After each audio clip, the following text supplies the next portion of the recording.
আসসালামু আলাইকুম রহমতুল্লাহ। বাংলার ঐতিহ্য, বাংলার সৌন্দর্য দেখানোই আমার মূলত কাজ। ফাঁকে আপনাদেরকে আল্লাহ ভোলা মানুষকে আল্লাহর সাথে স্মরণ করে দেওয়াই আমার কাজ।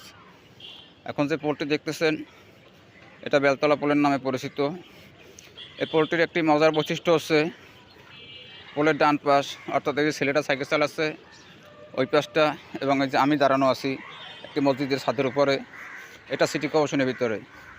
অপরদিকে পোলের ওপাশটা, অর্থাৎ ওই যে বড় বিল্ডিংটা দেখা যাচ্ছে, এটা ইউনিয়ন পরিষদের ভিতরে। অর্থাৎ পোলের এপাশ সিটি, ওপাশ ইউনিয়ন, চরাবদানি ইউনিয়ন বলা হয় এই চরাবদানি ইউনিয়ন। এখন আপনারা যেটা দেখতেছেন সিটি কর্পোরেশনের বাইরে, এটা ইউনিয়ন পরিষদ দেখতেছেন, চরাবদানি এটি রাস্তা দেখতেছেন।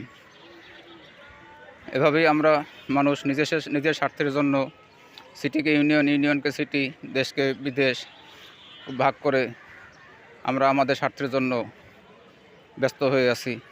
সর্বোপরি যেটা কাগজ কলমে আছে সেটা তো অস্বীকার করার কোনো সুযোগ নয়।